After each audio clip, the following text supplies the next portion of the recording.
welcome back to TNN's coverage of the world's 9 best fantasy football players league. I'm your host, and this is what we have for you this week. As last season's Toilet Bowl loser, Team M. Vanek and owner Mike Vanek were subject to the league punishment. To get the inside scoop on what happened this past weekend in South Bend, we send it out to the Toilet Bowl champ himself, Mike Vanek. Hey, what's up, guys? It is Team M. Vanek commenting on the recent beer mile punishment that took place over the weekend. Gotta be honest, it was kind of horrible. It was a lot worse than I thought it would be, and I hope to never do it again. But, it is what it is, and it was a good team morale booster for Team M. Vanek, and I got to do it alongside some good friends who were cheering me on, and we made some good memories. So, even though I was the loser of the league, I consider myself a winner in that regard. Bye, everyone. Have a great day. And now, here's Danny Football with his picks for Week 7. Hey, what's up, guys? World's 9 best fantasy football players expert, Danny Football here, back with another week of expert predictions. Last week, another pretty good week for me, going 4-2, bringing my total on the year up to a very nice 23-13. My guest, Visconti, had an alright week, but not good enough if you're trying to beat the expert, going 3-3, securing his spot back on the show next year and not in the playoffs. But now, it's a new week, there's a new guest, and a new chance to beat the experts. So guests, why don't you go ahead and introduce yourself? What's up, everyone?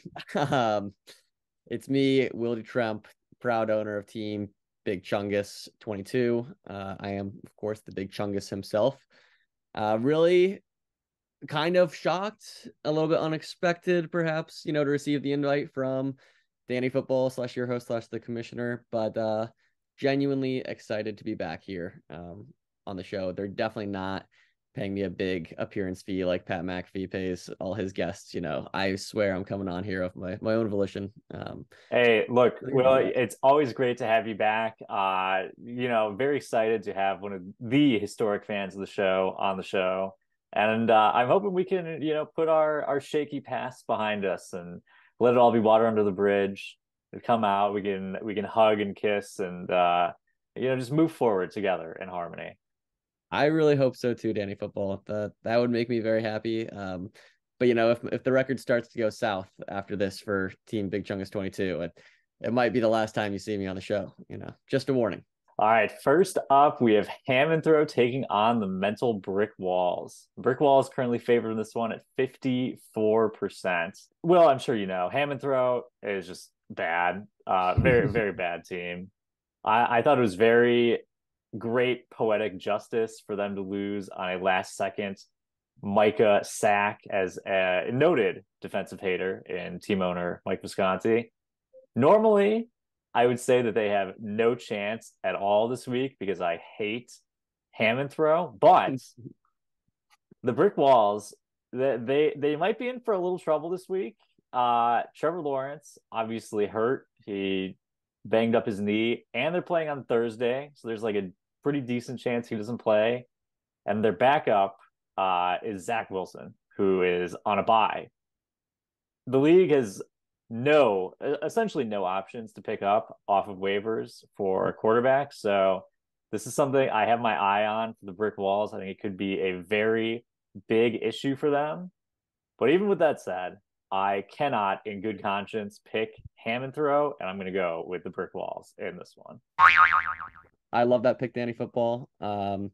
It's great to you run through that laundry list of all the things that could go wrong for the Mental Brick Walls, and how they're banged up, and still they're getting picked over Ham and Throw. That just goes to show kind of where popular opinion kind of rests with Ham and Throw right now in terms of how people respect his roster. It is popular opinion. Look, I've been saying it for a long time. I think the fans are behind me on this one. I think most fans are. I personally, I think Ham and Throw needs a few supporters out there. Every good villain needs some guys hiding in the shadows a little bit, but I'm poking my head out a little bit into the light to say I like Team Ham and Throw. From a personal standpoint, personal relationship with the owner.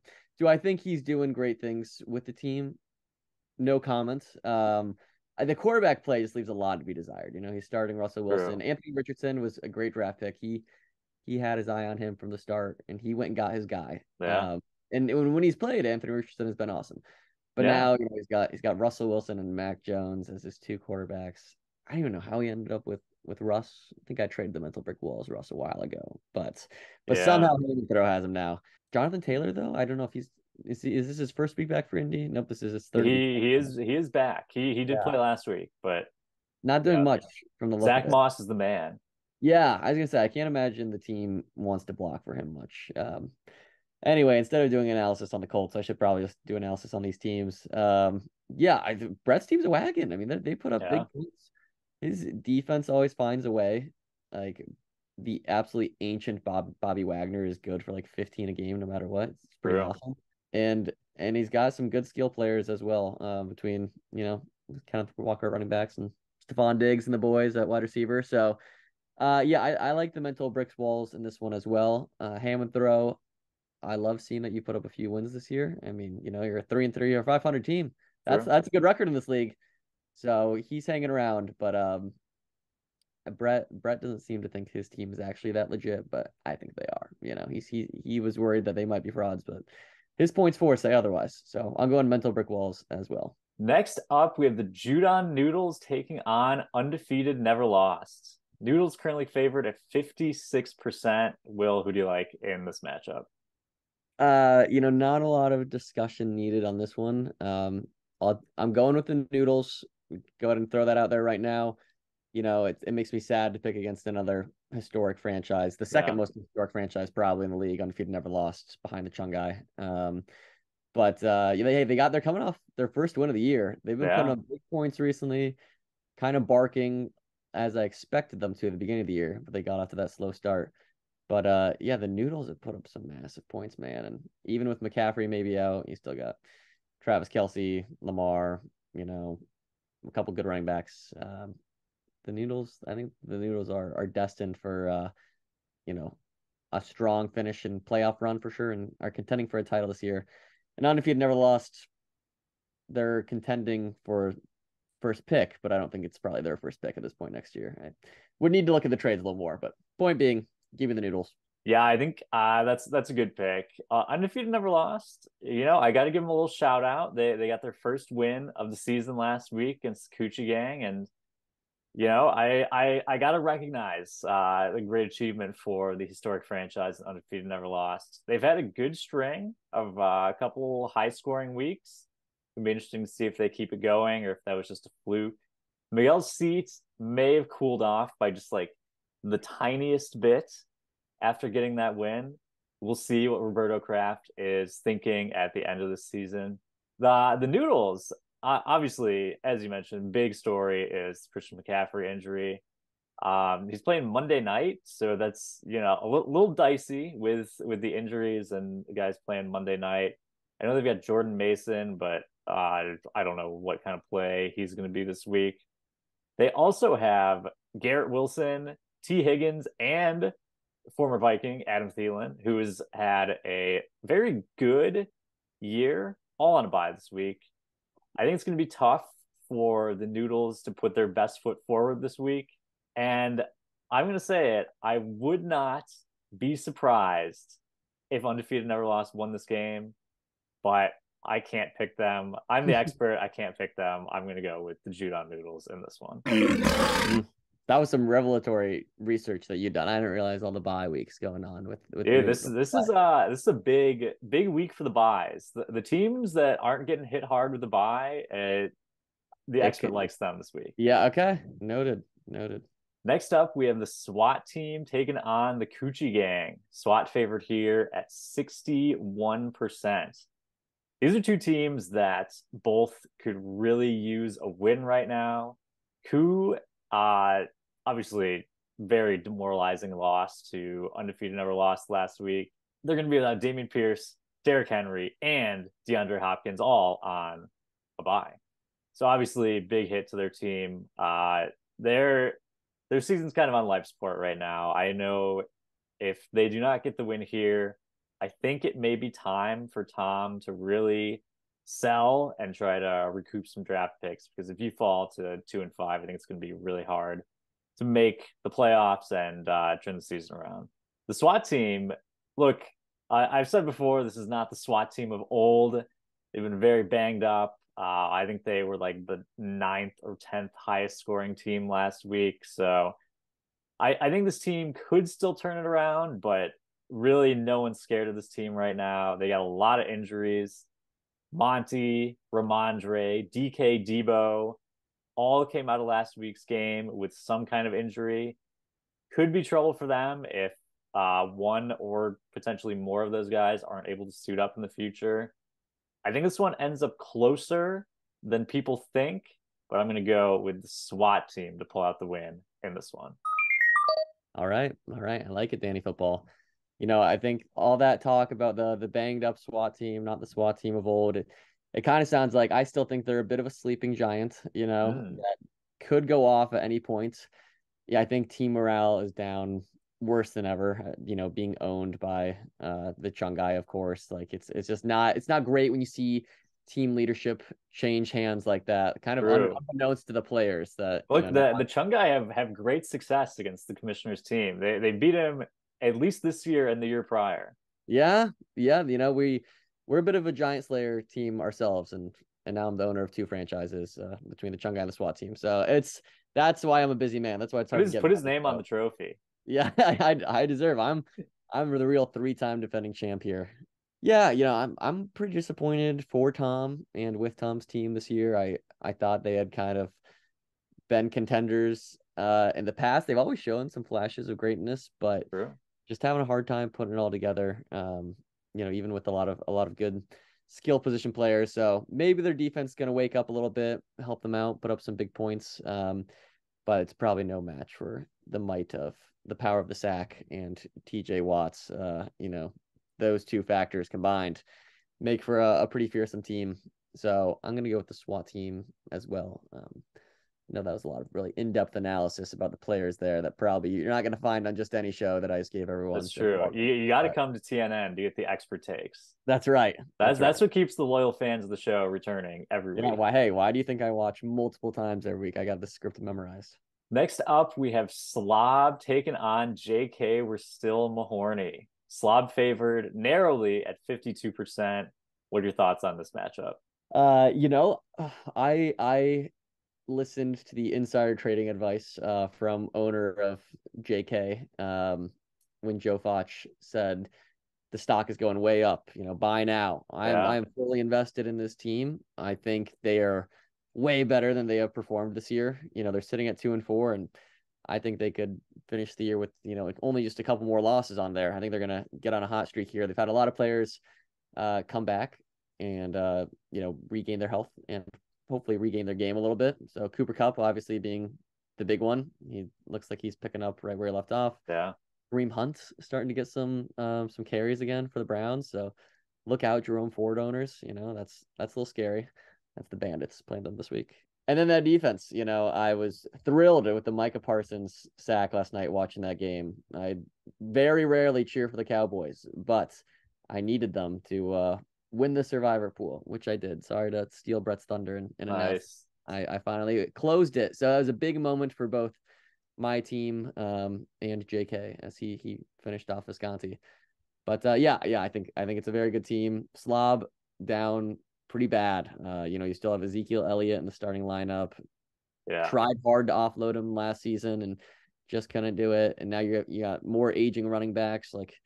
Eckler's fine for this year, but he's aging. It's getting to be kind of going to be a bit of an older team, which could be concerning for Slob. So I think JK, starts kicking them down the road a little bit here, and JK gets on that hot streak. So gonna go with Joe Foch and the boys.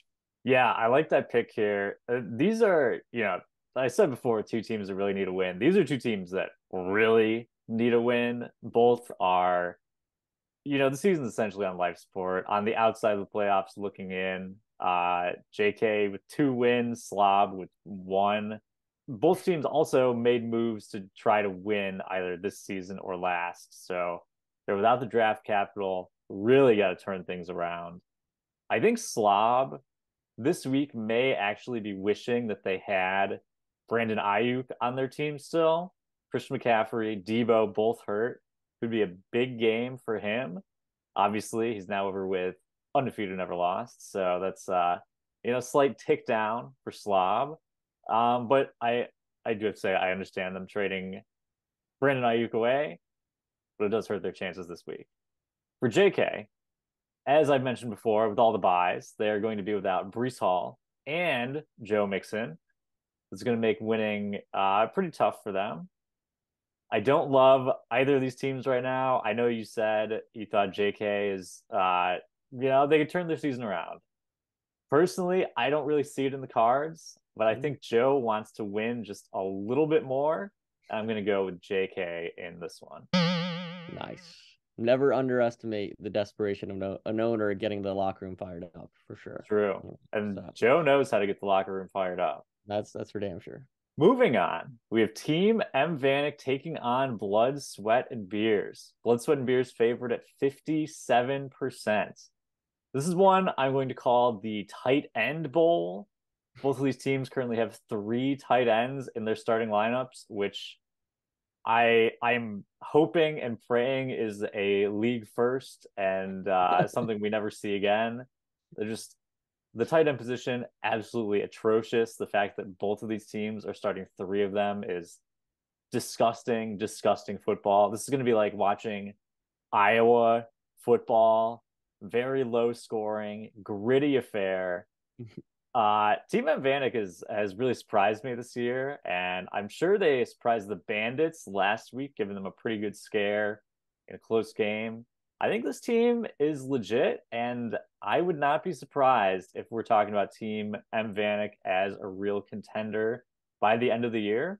I think they probably got to go out and make some move, but they're definitely in the conversation right now. For Blood, Sweat, and Beers, I feel like I've been waiting week after week for them to go all in on the tank and try to trade away some more guys, but they've just been waiting and keeping themselves in games that they probably do not want to win. Their teams have had very solid scores so far this season, even though team owner Jacob has professed to be all in on the tank. I think they may be in store for another close one again. This is one I think Jacob would be very upset if both of these teams ended the week with a 3-4 record. So I'm going to buck the sleeper projection, and I'm going to go with Team M Vanek in this one. Wow. Obviously, as a very loyal fan of the show, I'm well aware of your relationship with Team M Vanek. So this is surprising to hear. You pick them against anyone. But maybe look, the expert just calls balls and strikes. I have no sure he does. No spin, no bias. Yeah. I just look. I gotta give Team M Vanek their flowers this year. Yeah, rightfully so. I mean, hey, they're looking strong. He's been resisting the tank from the beginning. I will put this out there that I offered Team M Vanek a very lucrative trade deal of Michael Gallup and a 2nd-round pick for Keenan Allen. And that was early on in the year. Believe it or not, he did not balk at that one. And he stayed strong and kept his boys and said, we're not going back to the beer mile this year. I think a lot of the performance we're seeing right now is just that desperation from not wanting to be a repeat beer miler. And I can't blame him. But hey, shout out to Vanek for a very strong performance, by the way, last weekend. That was really inspiring for, future beer milers around the world. True. He really set the bar for the league. He did. And I think is somewhere around, mile 3 and the 3rd beer and the 10th yak is probably when it went through his mind that he's going to make some moves to try to go all in on the season and make a championship run. It would be quite the turnaround from toilet bowl winner to being the only 2nd ever team owner to put his name on that trophy for the real championship. So yeah, I'm impressed with Team M Vanek too. I think it could be, I'm not going to call it fluky, but I think they've had some strong individual performances that have definitely carried them this far. But it's not, the league is down a little bit. So I love that they're a contender. They're giving hope to us other cellar dwellers to stay in the fight and keep the rebellion going. A lot of buys, it looks like, going on this week for his team. He's going to have to find some defensive substitutions, a decent amount of buys as well for the Beers. But like you said, you got a team here that's, desperate to prove themselves and go contend for a championship, and a team that is probably ready to be all in on the tank. So I think if Vanek can put some decent defensive players in for those buys, he can get it done this week. So I'll stick with the expert here, and I will pick Team Vanek as well. Great minds, Will. Great minds. Really. Finally, we have our marquee matchup of the week. The Texarkana Bandits taking on Team Big Chungus 22. Bandits currently favored at 65%. Who do you like in this one? Who would have thought in week one, or even at the start of the league, basically, that this would be a marquee matchup someday? But man, we've got two colossal forces this year in the league going at it. The Bandits, they scare me. That's for sure. I'll be honest. That wide receiver lineup, it's a little less scary now that my Justin Jefferson for DeAndre Swift and pick trade is looking like a real galaxy brain move. Yeah.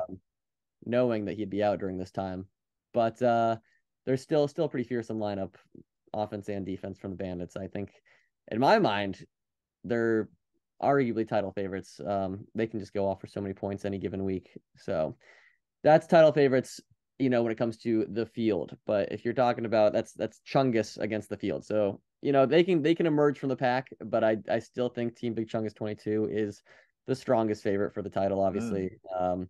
Here's a team that if they just start putting in even one small little iota of effort, could really start turning in some 300-point performances regularly, I'd imagine. I mean, the team doesn't even need to put in effort to win. So I can only I'm imagine saying. what it looks like with team owner Big Chungus himself going all in. Right. Like you said, Danny Football just calls balls and strikes. Even he can see that there's no effort going into it on the ownership side, and still the players just love him so much. They're willing to fight for him every game, and they're putting up a lot of W's. A lot of the players that are getting hate at the beginning of the year, chatter about the skill position players, Rashi Rice and the boys. He's turning in some great performances. Yeah. Everyone wanted a piece of Tyreek Hill. People said DeAndre Swift was, washed up already at age 24 or whatever he is. But here we are. We're talking about a 4-2 Big Chungus team that is squarely in the playoff conversation, and it feels darn good to have not changed anything about my methods, but to see some results.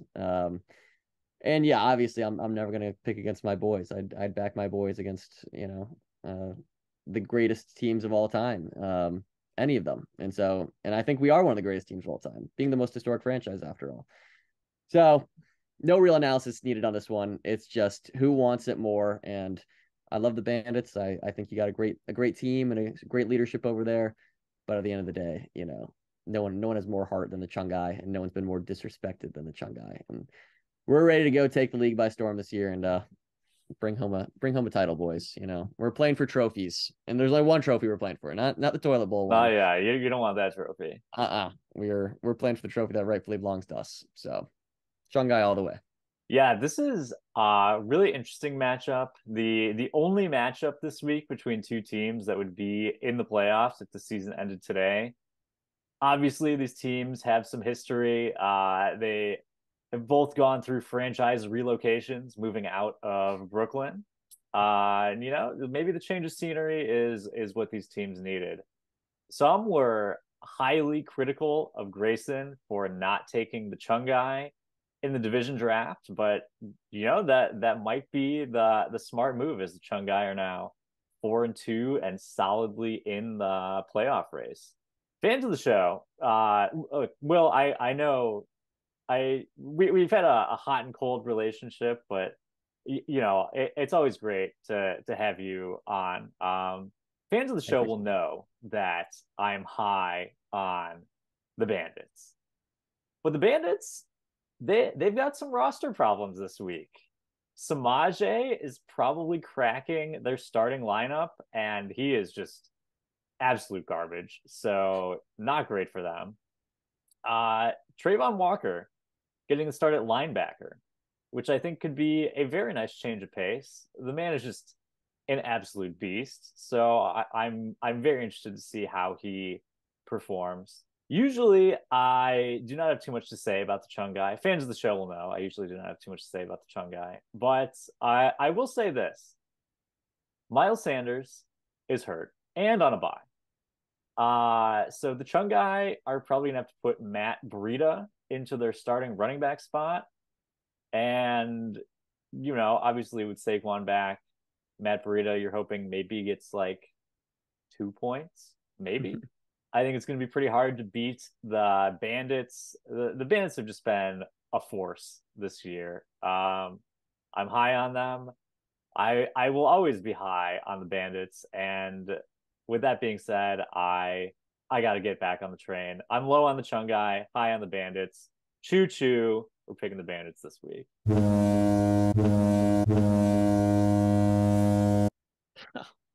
Danny football, man. I'm surprised how much you had to say about the Chung guy this week. You were really spouting off about them. That's Look, quite a bit of I got to airtime give you every dedicated guest to us. every guest gets their due on the show. I mean, there were almost 4 full sentences in there about the Chung guy. Well, so. I know we've had our differences in the past, but I want to be loved by all the fans. So I'll pay a little lip service this week. I'll probably go back to saying nothing next week. Yeah, I don't doubt it.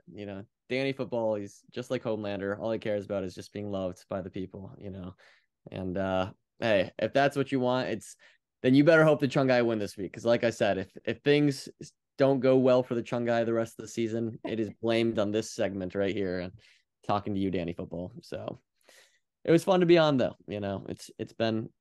I actually have not I can't forget, actually, I guess I should say. Can you jog my memory about how the expert's been doing against the fans this year?